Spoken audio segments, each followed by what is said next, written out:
మరి ఇది రామోజీరావు భయపెడుతున్నాడా ఇంకొకరు భయపెడుతున్నాడో దీంట్లో తెలియదు. ఇది రామోజీరావు పత్రిక కాబట్టి రామోజీరావు అనుకోవాలి. పోనీ అలా అనుకుందామంటే రాధాకృష్ణ అదే పెట్టాడు.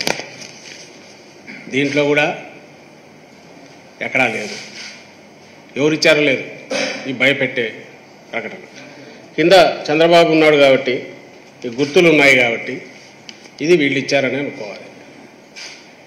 ఏం రాశారంటే దీంట్లో మీ భూమి మీది కాదు, ల్యాండ్ టైటిలింగ్ చట్టంతో జరగబోయేది ఇదే, జగన్ దుర్మార్గ చట్టంతో కింద కొన్ని మళ్ళీ బాబుని రప్పిద్దామని అన్నారు.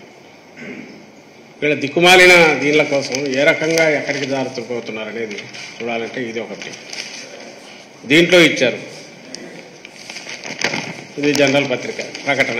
ఎక్కడ కానీ ఎవరు ఇచ్చారో లేదు, అడ్వర్టైజ్మెంట్ అనేది లేదు. ఒక్క ఈ పత్రికలో మాత్రమే వాళ్ళ పాలసీ అనుకుంటా అడ్వర్టైజ్మెంట్ అని ఉంది, రాశారు ఇష్యూడ్ బై తెలుగుదేశం పార్టీ అని ఇక్కడ ఉన్నారు.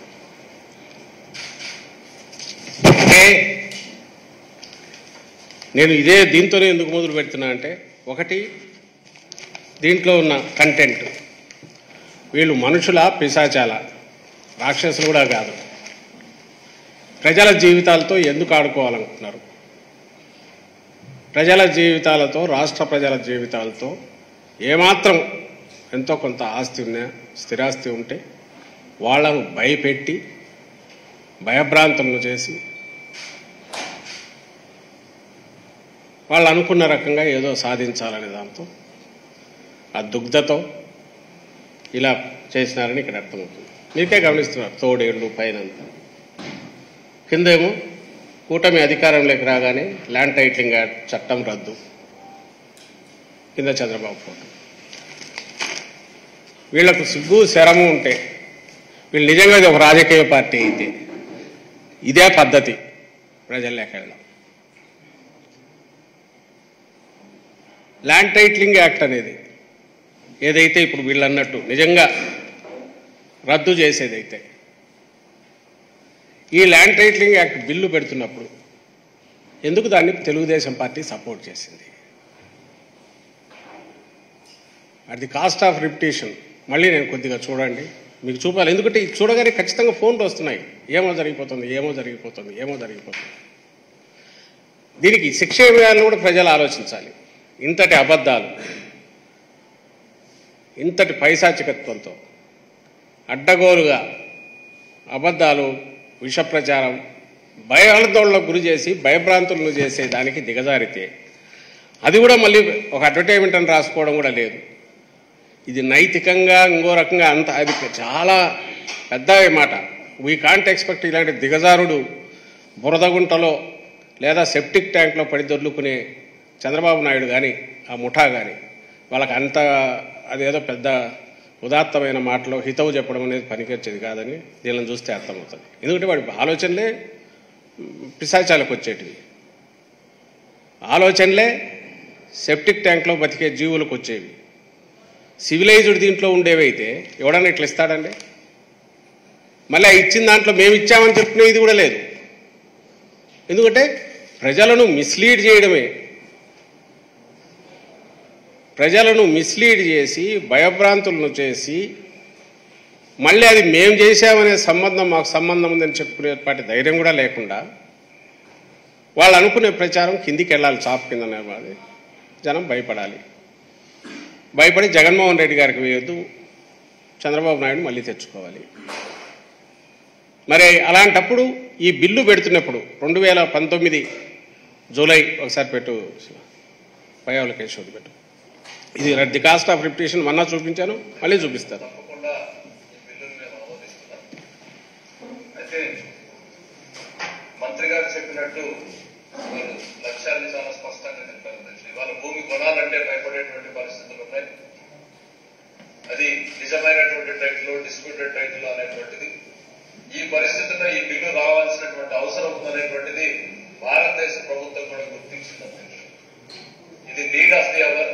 ల్యాండ్ టైటిల్ క్లియర్ గా పెట్టకపోతే ప్రాబ్లం అవుతుంది అనేటువంటి ఉద్దేశంతో భారత ప్రభుత్వం కూడా నేషనల్ ల్యాండ్ రికార్డ్స్ మోడర్నైజేషన్ అనేటువంటి స్కీమ్ ని ప్రారంభించి అన్ని రాష్ట్రాలని కూడా దీన్ని ఇంప్లిమెంట్ చేయమని చెప్పి కోరడం జరిగింది అధ్యక్ష. కర్ణాటకలో భూమి పేరుతో ఈ ప్రాజెక్ట్ ఇప్పుడు ఇంప్లిమెంటేషన్ లో ఉంది అధ్యక్ష. మంత్రి గారు మాట్లాడుతూ ఇట్లాంటిది ఎక్కడైనా ఉందా లేదా ఇట్లాంటి ప్రాజెక్ట్ అనేటువంటి చెప్పారు అధ్యక్ష. మన దేశానికి కొత్త కావచ్చు కానీ ఇది 1858వ సంవత్సరంలోనే ఆస్ట్రేలియాలో ఉంది అధ్యక్ష. ఇది talent system of land titling అనేటువంటి విధానం ఏదైతే ఉందో అంటే wear state guarantees the title. ఇది దాదాపు 150 సంవత్సరాల కిందమే ఆస్ట్రేలియాలో ఉంది. దాని తర్వాత చాలా దేశాలు దీన్ని ఇంప్లిమెంట్ చేసే మన దేశంలో కూడా రాజస్థాన్ లో 2016లో ల్యాండ్ టైటిల్ యాక్ట్ ఇదే యాక్ట్ దాదాపు సిమిలర్ గా ఉన్నటువంటి యాక్ట్ ని రాజస్థాన్ కూడా పాస్ చేసింది అధ్యక్ష. ప్రాక్టికల్ గా ఇంప్లిమెంటేషన్ లకి ఇంకా వాళ్ళు కూడా పోయినట్టుగా కనపడ్డారు అధ్యక్ష. ఆశయాలు మాత్రం చాలా గొప్ప ఆశయాలు అధ్యక్ష. ఆచరణలో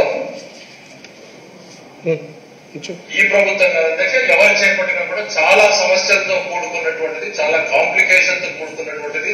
అనేక చిక్కుల్ని తొలగించే ముందు ఈ ప్రభుత్వానికి చాలా టైం కూడా పడుతుంది అధ్యక్ష. దాంట్లో ఇది ఏమాత్రం కూడా అనుమానం లేదు. బట్ ఇది ఒక పాజిటివ్ హోప్ గానే చూడాల్సినటువంటి తరుణం. ఒక పేద రైతుకో, ఒక సామాన్య కుటుంబీకుడికో ఒక క్లియర్ టైటిల్ కనుక తన దగ్గర డబ్బు ఉంటే నిర్భయంగా ఎన్నుకునేటువంటి పరిస్థితిని కనిపించే దిశగా ఈ బిల్ అనేటువంటిది భవిష్యత్తులో ఉపయోగపడుతుంది. ఇది 2 ఏళ్లలో అవుతుందా, 4 ఏళ్లు పడుతుందా, 5 ఏళ్లు పడుతుందా అనేటువంటిది పక్కన పెడితే తప్పకుండా ఇది ఒక పాజిటివ్ డైరెక్షన్ లో వెళ్ళేటువంటి బిల్ అనేటువంటిది ఈ సందర్భంగా గుర్తు చేస్తున్నారు అధ్యక్ష.